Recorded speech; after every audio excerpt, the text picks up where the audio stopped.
What was it like to be on the set of The Sandlot? How old were you? And that was the beginning of your career.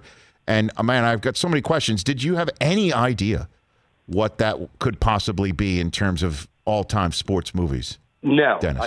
My career had just taken off, in terms of getting famous. And I had done, I had a couple movies in the camp, big movies. And somebody called, but they were like, one was Demolition Man, I think, Demolition Man had just started, and Judgment Night, right? Yeah.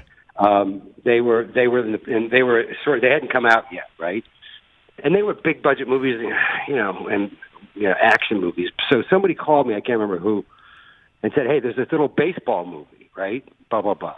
And I go, "Oh, that's interesting." So I got the script, and I was like, "Wow, this is literally just about a bunch of kids playing baseball." And the part, was sort of, I think it was like 2 weeks I had to shoot. They were shooting for like 6. I was only shooting for 2 weeks. So I looked at it and I said, I'm going to do this because this is, like, I like the story. And, I'm one of those guys, I cried at Field of Dreams. You know what I mean? I'm like, sure. I'm a baseball guy, a sports guy, fathers and sons. So that's why I took it. And then, then I was like, what did I just do? They always tell you, don't work with dogs and kids. Those are the two things you don't want to work with in show business, right? And I'm working with a giant dog and all kids, right? So I got there, and I'll be honest with you, you never know if the movie's going to be big or not. But those kids, the director they had been working already for a couple of weeks. And he had those kids in such, their energy was all sort of focused at the right points when the cameras were rolling. And I'm looking at these kids, and I'm going, these kids are great, They're really fantastic.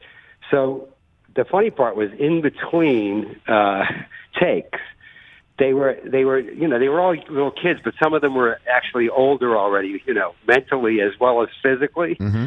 So that kid, Benny the Jet, the kid who played my son, his sister was there, and she was slightly older. She was like 14.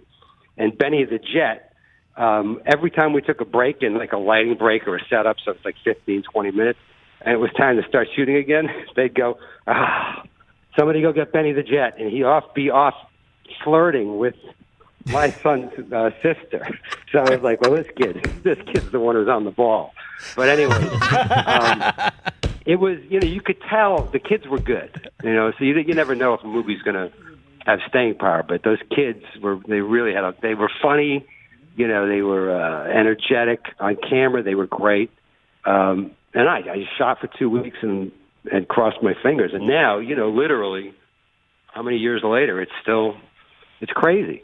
Yeah, I mean, you could do the math. It's 27 years later. It's and so many people name it as one of their as one of their favorite sports movies of all time. Were any of your shoot days on the same day as James Earl Jones, or did you? Yes, but that was I didn't have any scenes with him, which is right now. He's James Earl Jones. That's right. Right. Yeah, that's right. And I'm just starting out. He has no idea who I am, but he was the kindest, nicest, sweetest guy, right? And it's an extraordinary actor. So I watched him work a little bit, but also the way he treated everybody was just amazing. And then years go by, and I'm working with Costner, and I brought him up to Costner, and Costner was like, "Is he not the greatest, sweetest guy?"